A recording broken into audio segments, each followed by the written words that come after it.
Eis aí envio diante da tua face o meu mensageiro, qual vai preparar o teu caminho, a voz que clama no deserto, voz do que clama no deserto. Vamos ler todo mundo junto? Vamos lá? A voz do que clama no deserto. 1, 2, 3 e voz. Solta a voz de profeta. 1, 2, 3 e voz do que clama no deserto. Preparai o caminho do Senhor, endireitai as suas veredas. Aleluia. Apareceu João Batista no deserto, pregando o batismo de arrependimento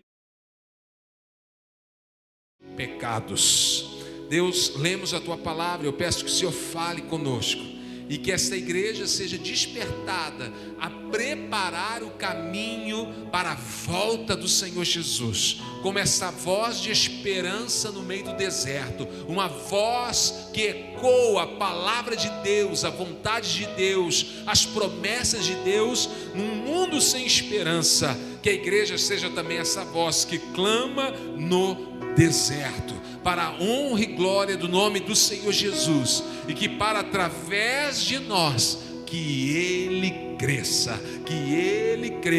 que Jesus cresça, é a nossa oração. Amém, Jesus. Pode se assentar, sente aplaudindo e glorificando a Jesus com alegria aí.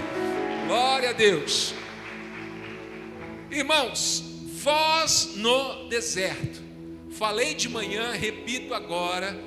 Baixe o PDF, estude esta mensagem durante a semana, porque eu não vou conseguir entregar tudo aqui, o que Deus me entregou, o que eu escrevi, o tempo às vezes não permite, também não quero ser cansativo, então vale a pena vir um livro, tudo que nessa introdução nós já vamos abordar.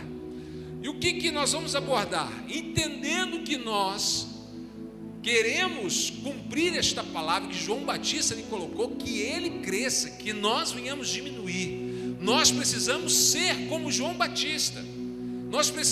A igreja hoje precisa se posicionar como João Batista. E João Batista era essa voz que clamava no deserto, uma voz de esperança num mundo sem esperança, uma voz de ânimo, de coragem num mundo que está tomado de palavras negativas, pessimistas. Então, irmãos, estudando a vida de João Batista, olhando alguns detalhes da vida de João Batista, nós vamos ver 5 características desta voz. Estudando a vida de João Batista, 5 características, como que esta voz deve ser. Amém? Vamos lá, estão preparados? Vamos lá? Primeira característica, abre para mim aí, coloca no telão, você que tem Bíblia, abra Lucas capítulo 1, verso 80. Lucas 1, 80 diz assim: o menino crescia e se fortalecia em espírito, viveu nos desertos até o dia em que havia de manifestar-se a Israel. João Batista, que era esta voz que clama no deserto, a primeira característica é que vivia no deserto.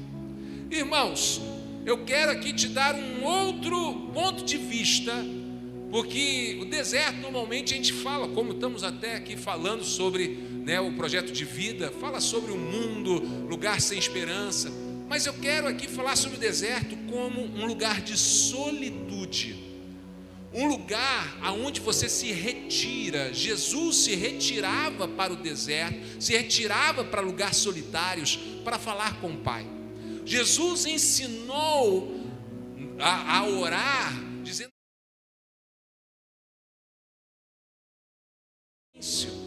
você sabia que a palavra deserto em hebraico é a mesma palavra boca? Em hebraico, boca e deserto é a mesma palavra. E eu vi uma vez um rabino dizendo, é a mesma palavra de uma forma proposital. Por quê? Porque o deserto é o lugar que tem o silêncio necessário para você ouvir a voz de Deus. Então é aquele momento não de solidão, mas de solitude, momento de relacionamento com Deus. Quando Elias, ele viveu no deserto, ele viveu nessa intimidade com Deus. Então a primeira característica, se você quiser anotar, ou está lá no estudo que você vai baixar, seria satisfação plena em Deus. Qual que é a primeira característica? Satisfação plena em Deus. Ele viveu 30 anos no deserto até iniciar o seu ministério. 30 anos nesta intimidade com Deus, no seu relacionamento com Deus, nessa solitude. Deserto, irmão, não é um lugar atraente, não é um lugar que alguém fala assim: é o meu sonho viver no deserto. Se João, ele decidiu viver esses 30 anos no deserto, é porque ele encontrou algo neste deserto que veio satisfazer a sua alma. Sabe o que ele encontrou naquele deserto? A satisfação plena na presença de Deus. Irmãos, características de alguém que quer ser esta voz que clama no deserto: ter a sua satisfação na presença de Deus, perder o interesse nas outras vozes. Sabe, continuamente nós somos bombardeados, somos rodeados de inúmeras vozes. Tem a voz, por exemplo, da mídia, que fica falando: olha, você só será feliz, você vai ser realizado se você comprar aquele carro novo, se você comprar aquele carro importado, que é o sonho de todo mundo, aí você vai ser feliz. Se você fizer aquela viagem dos seus sonhos, você será feliz. E essas vozes ficam dizendo: olha, você será realizado, você vai sentir essa satisfação se você adquirir algo, se você comprar algo. Olha, se você casar, depois que eu casar, aí eu vou ser feliz, porque eu sinto esse vazio de estar sozinho. Deixa eu falar uma coisa: se você não é feliz sozinho, não será feliz casado ou casada. Se você não é feliz andando a pé, você não será feliz andando de carro zero. Porque a felicidade nessas coisas é algo ilusório. A satisfação que vai preencher a nossa alma só está num lugar: é na presença do Deus Todo-Poderoso, é na intimidade com o Senhor Jesus, é nele.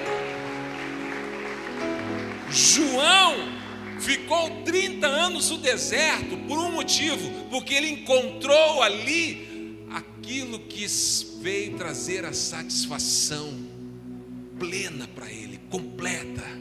Ele encontrou ali o amor da sua vida, ele encontrou ali um relacionamento com Deus. Irmãos, vamos pegar um outro exemplo. Vamos olhar para Moisés. Moisés, você conhece a história. Ele está agora no deserto, debaixo de uma promessa, conduzindo o povo que foi tirado do Egito para a terra prometida, Canaã. Canaã era uma terra que mana leite e mel, uma terra tremendamente próspera. Canaã seria comparado, talvez, aí vamos pensar um lugar aí que é conhecido mundialmente como um lugar próspero, um lugar de riqueza. Vamos pensar assim, Dubai, né? Canaã era Dubai.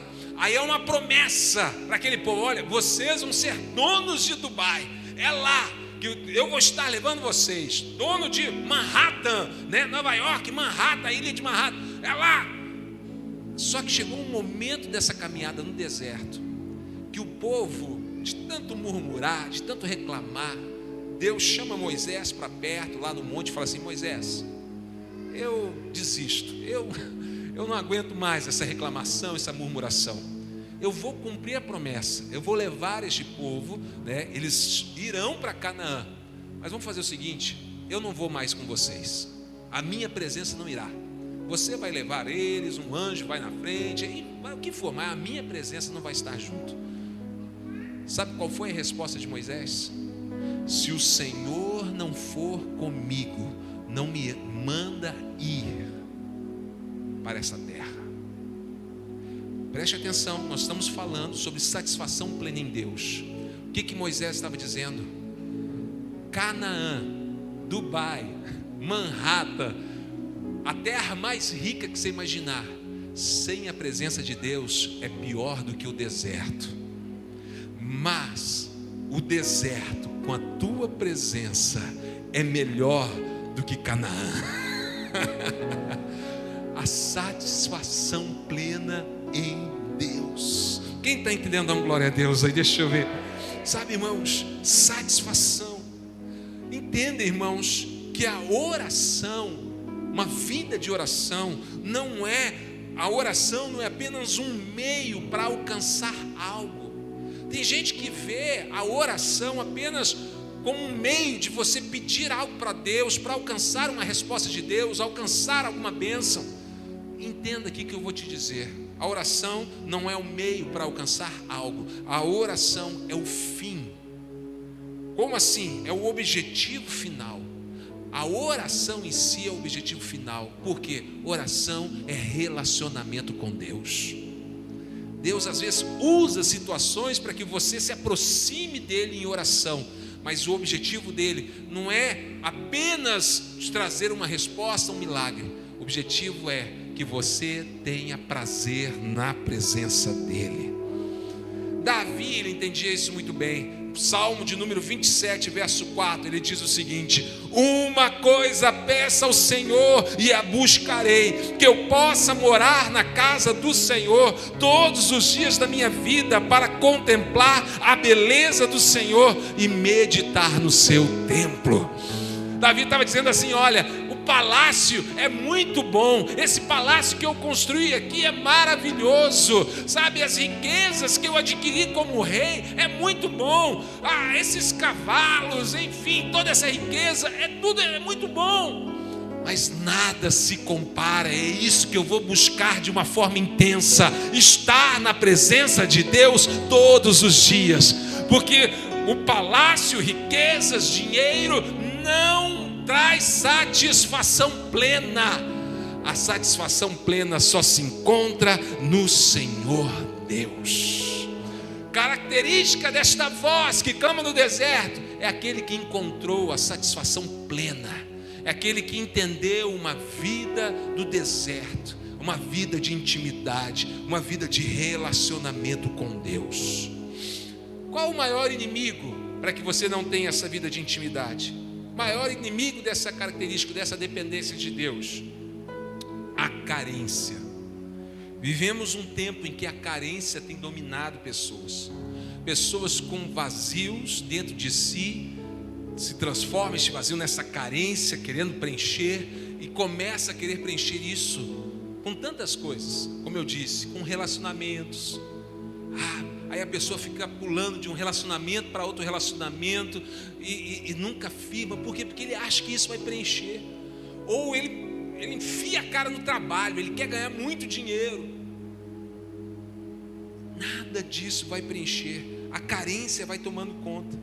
Quando você vive tentando satisfazer essas carências com coisas materiais, o vazio continuará dentro dessa pessoa e a carência vai continuar.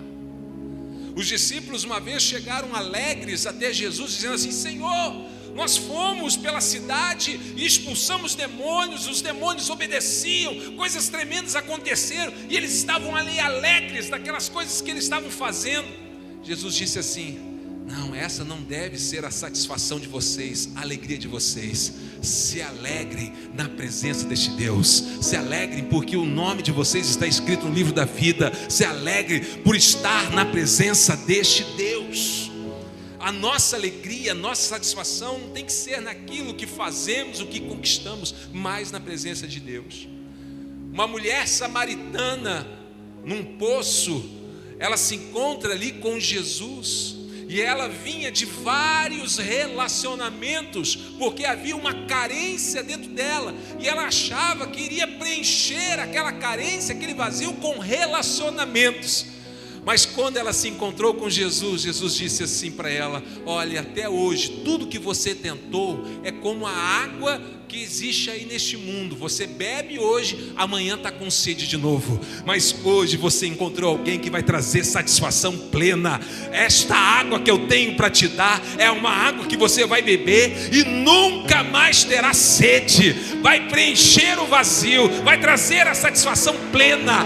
É a água viva. E glória a Deus, porque esta água está jorrando aqui neste lugar. E nós podemos beber desta água nesta noite. Ah, meu irmão, é a presença de Deus. Primeira característica desta voz é você ter satisfação plena em Deus. Segunda característica, vou dar uma acelerada, vamos lá. Coloque para mim aí, por favor. Deixa eu ver qual o versículo. Lucas 1:59. Sucedeu que no 8º dia foram circuncidar o menino e queriam dar-lhe o nome que era o nome do seu pai. Queriam chamar aquele menino de Zacarias. De modo nenhum, respondeu a mãe. A mãe falou: de jeito nenhum, vocês não vão dar o nome de Zacarias. Pelo contrário, ele será chamado de João. Aí eles responderam, disseram: ninguém há na tua parentela que tenha este nome. E perguntaram então em acenos, para o seu pai, para Zacarias, que estava mudo, você conhece a história, o pai do menino, como que deveria chamar aquele menino. Então pediu ele uma tabuinha e escreveu: João é o seu nome. E todos se admiraram. Amém, irmãos? Qual a segunda característica? Eu quero que você entenda isso, porque isso aqui é poderoso demais. O nome que eles queriam dar para aquele menino era o nome do pai dele. Era um nome que vinha de coisas naturais. É o nome do pai. Aí quando a mãe falou: olha, o nome desse era João, fala assim: mas não pode, porque é um nome que não tem ninguém na família com esse nome. Não é assim que funciona. Ele precisa herdar alguém da sua família. Irmãos, quantas vezes nós vivemos uma vida debaixo de uma herança de coisas do passado, de coisas que aconteceram na nossa vida ou que aconteceu na nossa família, e essas coisas nos dão um nome, norteiam o nosso destino. Nós vivemos aquilo. Tipo assim, Jacó. Jacó significa usurpador. Ele recebeu esse nome, e esse nome norteou a vida dele. Foi uma vida de enganos, foi uma vida enganando e sendo enganado, norteou a vida dele. Só que chegou um momento na história de Jacó que Deus o encontra lá no Val de Jaboque. Você conhece a história. Ele luta com o anjo do Senhor, luta ali com Deus, tem face a face com Deus. Aí Deus pega e fala assim: a partir de agora, o seu nome não será mais Jacó. O nome que a terra te deu é Jacó, mas não é um nome de como você é conhecido nos céus. Deus te conhece de uma forma diferente. Ele não te conhece como um enganador, um usurpador. Ele te conhece como príncipe de Israel. A partir de agora você vai receber o nome que lá no céu te chama. Você vai se chamar Israel. E aquilo mudou a história dele, e através dos filhos dele veio a nação de Israel. Sabe o que eu quero dizer, meu irmão? Que até hoje talvez você tenha vivido uma história de coisas definidas por acontecimentos desta terra, mas quando você olha para a vida de João, você vai perceber que você não tem apenas uma identidade aqui na terra. Aqui na terra, seus pais foram lá no cartório e registraram você com esse nome que você é chamado, mas nem sempre o nome que você é chamado é um nome que está registrado lá nos céus. Deus tem um outro nome, porque nomes definem destinos. Por isso que algumas vezes Deus ele pega e muda o nome de pessoas da Bíblia, porque aquele nome estava definindo um destino aqui na terra, e Deus tinha um destino diferente, e Deus trazia um novo nome. Em nome de Jesus. A segunda característica, você tem uma identidade celestial e você vai viver aquilo que Deus projetou para a sua vida. Você vai viver a identidade que Deus traçou para você, a história que Deus traçou para você. Quem entende isso, dá um glória a Deus bem forte aí. Como assim, pastor? Não estou entendendo isso. Olha o que diz Salmo 139:16. Davi, ele diz o seguinte: os teus olhos me viram, ainda quando era uma substância ainda informe. Ou seja, estava lá apenas, ali o início da vida, mas no teu livro foram escritos todos os meus dias, cada um deles escritos e determinado, quando nenhum deles havia ainda. Antes de você nascer, Deus olhou para você e disse: este aqui, vai ser um homem, uma mulher que vai fazer isso, que tem um propósito, vai realizar algo, tem uma missão na terra.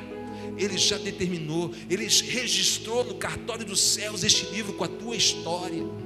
Só que o mundo vem querendo que você se afaste da sua identidade celestial, do propósito de Deus para a tua vida. Mas a voz que clama no deserto é uma voz que entende a sua identidade e que vai cumprir aquilo que Deus determinou para a sua vida. Quem crê nisso aqui? Deixa eu ver. Deus tem um nome para você que determina. Irmãos, fica aqui uma dica. Você que ainda não tem filhos, que está para ter filhos, ore a Deus pedindo direção até para dar um nome para o seu filho. Porque o nome influencia. Toda vez que alguém chamar a criança pelo nome, vai estar profetizando aquilo que o nome significa.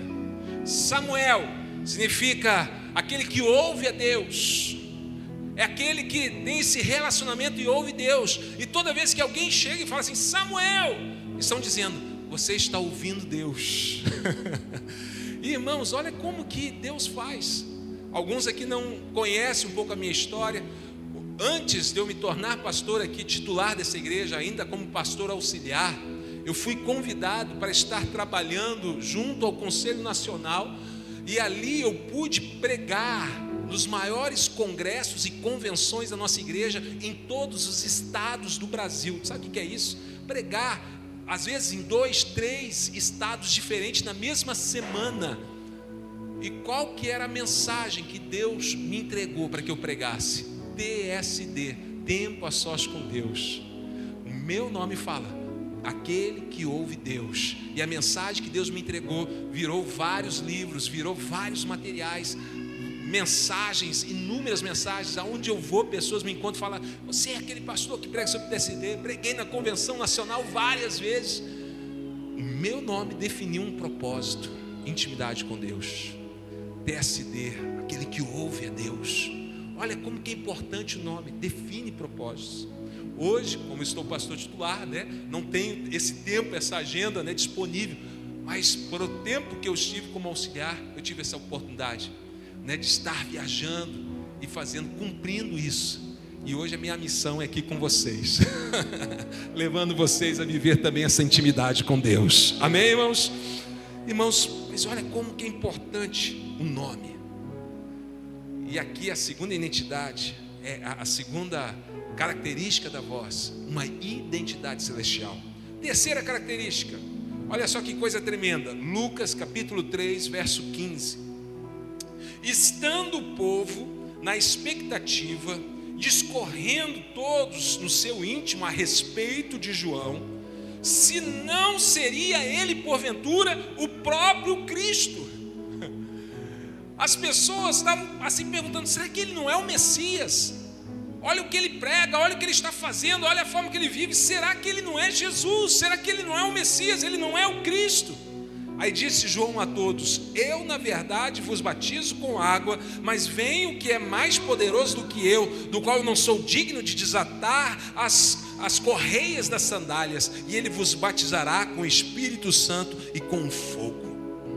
Sabe qual que é a terceira característica desta voz que clama no deserto? A característica que essa igreja precisa ter, que nós precisamos ter: sermos tão parecidos com Jesus, ao ponto das pessoas olharem para mim, para você, olharem para essa igreja e falar assim: não é possível, será que ele não é Jesus? Ele é tão parecido com Jesus. A nossa vida precisa refletir a pessoa de Jesus. As pessoas têm que olhar para nós e ver Jesus. As pessoas têm que olhar para você, ouvir o que você fala, e a sua palavra só sai a palavra de Deus, palavras de Jesus. As suas atitudes são atitudes que correspondem àquilo que Jesus vivia, a ponto de ser confundido com Jesus. Terceira característica dessa voz: sermos parecidos com Jesus. Viver uma intimidade com Ele, de sermos parecidos com Ele. Irmãos, quarta característica, vamos lá, para a gente caminhar para o final. Lucas 3, verso 7. Dizia ele, pois, às multidões que saíam para ser batizadas. Aí vem ali a pregação dele: raça de víboras, nem vos induziu a fugir da ira vindoura, produzir, pois, frutos dignos de arrependimento. Ou seja, a pregação de João Batista. Terceira ou quarta característica, sabe qual que é? Aquele que prega a verdade. É aquele que da sua boca saem as verdades de Deus. Irmãos, se nós queremos viver o melhor ano da nossa história, 2025, se nós queremos que Ele cresça através de nós, se nós queremos ser esta voz que clama no deserto, ecoando a voz de Deus, não cabe mais da nossa boca palavras que não sejam palavras vindas de Deus, que contenha a verdade. Ei, não cabe mais na sua boca palavras obscenas, palavras imorais. Não cabe mais à sua boca palavras mentirosas. Não cabe mais à tua boca fofoca. Não cabe mais à tua boca, sabe, ficar falando mal dos irmãos, falando mal das pessoas. Não cabe mais. A nossa palavra tem que ser uma só: ecoar a voz de Deus nesta terra. Não cabe mais, sabe o que? Ficar repetindo as mentiras que o diabo fala a teu respeito. Você precisa ecoar as verdades de Deus. Não cabe mais: eu não dou conta, eu não consigo. Se você é parecido com Jesus, que é a característica anterior, você precisa vigiar o que você fala até de você mesmo. Porque se você é parecido com Jesus, tudo que você fala de você, você está colocando Jesus nesse mesmo lugar. Eu não sou capaz de fazer isso. Espera aí, se você é imagem e semelhança de Deus, se esta frase não cabe quando você fala a respeito de Jesus, também não cabe quando você fala a teu respeito. Não tem como você falar que Jesus não pode. Se Jesus pode todas as coisas, não tem como você falar também de você: eu não consigo, eu não posso, eu não vou dar conta, eu sou burro demais, não vai dar certo, nada dá certo na minha vida. Não cabe mais essas palavras. Você é a imagem e semelhança de Deus, você reflete Deus nessa terra. Por isso Jesus diz: em Cristo Jesus nós somos mais do que vencedores. É a palavra de Deus. Então, irmãos, pregue a verdade. E a quinta e a última, e nós vamos orar, é o tema nosso, João 3, verso 26. E foram ter com João e lhe disseram: mestre, aquele que estava contigo além do Jordão, do qual tem estado testemunho, os seus discípulos, ele está batizando, e todos aqueles que estavam com a gente, que nos seguiam, começaram a ir atrás dele, ao encontro dele. Respondeu João: o homem não pode receber coisa alguma se do céu não lhe for dada. Vós mesmos sois testemunhas de que vos diz que eu não sou Cristo, mas eu fui enviado como o seu precursor, aquele que preparou o caminho. O que tem a noiva é o noivo. João, ele entendeu bem que ele não era o noivo, ele era amigo do noivo. O noivo estava ali. Então ele diz assim: o amigo do noivo que está presente o ouve, muito se regozija por causa da voz do noivo, pois esta alegria já se cumpriu em mim. Convém, vamos lá todo mundo junto? Convém que ele cresça e que eu diminua. Este mundo está num desespero para buscar seguidores. Falando do mundo virtual, que desespero, eu quero conquistar mais seguidores. Os discípulos de João caíram nessa. Ei, João, os teus seguidores pararam de te seguir e começaram a seguir aquele lá do outro lado, começaram a seguir Jesus. Sabe, uma característica da voz que clama no deserto: nós não fazemos nada para nós mesmos. Tudo que nós fazemos é para a glória de Deus, é para que Ele cresça. Irmãos, estamos falando de projeto de vida, estamos falando de sonhos para 2025.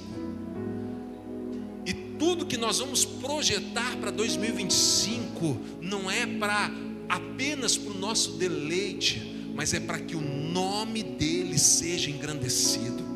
Nós não podemos cair no engano do diabo, onde nos fala sobre uma falsa humildade. O que é a falsa humildade? É quando a pessoa, ela pensa menos de si mesmo, ela tem um complexo de inferioridade. Isso não é humildade. Humildade não é pensar menos de você. Humildade bíblica é pensar menos em você. Posso sim ter uma empresa bem-sucedida, posso ter um bom salário, posso sim, alcançar os meus sonhos, projetos que estão ali, mas nada disso é para uma satisfação apenas própria, mas é para que Ele cresça cada dia. Cada empresa que você abrir, cada negócio que você fechar, cada contrato que você assinar, cada imóvel que você adquirir, aumentando seu patrimônio, cada um deles você vai falar assim: que seja para a glória de Deus, que Ele cresça através da minha vida. Sabe, irmãos, falsa humildade é achar que eu preciso ficar sempre assim. É uma ideia franciscana, sabe aquela ideia de São Francisco, que o sacerdote precisa ser aquele que é pobrezinho, pobre coitado. Eu até comentei de manhã aqui uma experiência que nós tivemos. Numa fase da nossa vida, né, nós estávamos para comprar o nosso apartamento, né, a nossa casa, onde, não lembro se é que nós moramos hoje, não lembro mais se era essa ou uma outra, porque nós trocamos de casa, né, 2 vezes comprando outra, né? Vendemos e compramos outra. Mas, enfim, quando eu fui fechar esse negócio, eu precisei buscar mais dinheiro para dar aquela entrada e dividir o resto, tudo com muita luta, muito suor. Aí eu tive que desfazer um carro que eu tinha, um carro bom que eu tinha comprado também, ali com muito sacrifício. Deus nos abençoou comprando aquele carro e eu coloquei no negócio. Aí eu fui conversar com uma pessoa que estava comprando o meu carro, para que eu pudesse jogar no negócio. E ela meio que ficou assim: olha, você vai ficar a pé? Eu falei: vou ver o que eu faço. Eu tenho aqui um Fusquinha, né? Nada contra quem tem Fusca aí, é um carro maravilhoso, muito bom, né? Eu tenho um Fusquinha aqui. Faz o seguinte, vamos colocar no negócio Fusquinha? Eu falei: bem, não vou ficar a pé, já está bom demais. Aí o cara teve a audácia de falar assim para mim: agora que você deixou de ter esse carro que você tem e vai agora ter um Fusquinha, você vai ter um carro que corresponde à posição que você ocupa. Você não é pastor? Você precisa ter o Fusca, tem que andar com um carro mais simples que tiver. Irmãos, isto é uma ideia falsa de humildade. Agora eu sou humilde. Deixa eu falar, humildade não importa se eu estou andando a pé, se eu estou andando de ônibus, se eu estou andando com um carro, se eu tenho um carro zero, se eu tenho um carro importado, não importa. Nada disso conquistou o meu coração, mas o nome dele continua sendo glorificado através da minha vida. Porque tem gente que não tem nada e é orgulhosa, e tem gente que tem muitas coisas, mas continua com humildade no coração. Irmãos, projeto de vida, precisamos sonhar. Deus vai nos dar graça de realizar sonhos. Hoje Deus me deu graça, eu tenho um carro melhor. Como eu disse, Deus, né, me deu tantas portas, né? Eu sou escritor, tenho vários livros, vendo livros, tem várias, né, fontes ali de renda. porque Deus nos dá entendimento, inteligência, abre portas, e Deus quer nos prosperar. Deus quer te prosperar. Não tem essa falsa humildade achando, não, eu tenho que andar aqui de ônibus porque eu sou humilde. Não, você tem que andar, fazer as melhores viagens, né? Você vai conhecer Israel para a glória de Deus, assim que passar as guerras, né? Vai conhecer aquela terra maravilhosa, vai fazer viagens internacionais, vai comprar um melhor carro do que você já tem. Ou seja, mas não deixa isso entrar e dominar o teu coração. Que tudo seja para a glória de Deus. Que tudo você esteja declarando que Ele cresça, e isso não vai dominar o meu coração, mas que eu estarei cada vez diminuindo, para que através da minha vida a glória de Deus se manifeste. Já preguei aqui, grandes sonhos glorificam a Deus. Em cada conquista que você alcançar, será para a glória de Deus, glorificando a Deus. Convém que Ele cresça, aonde você estiver, Ele vai crescer.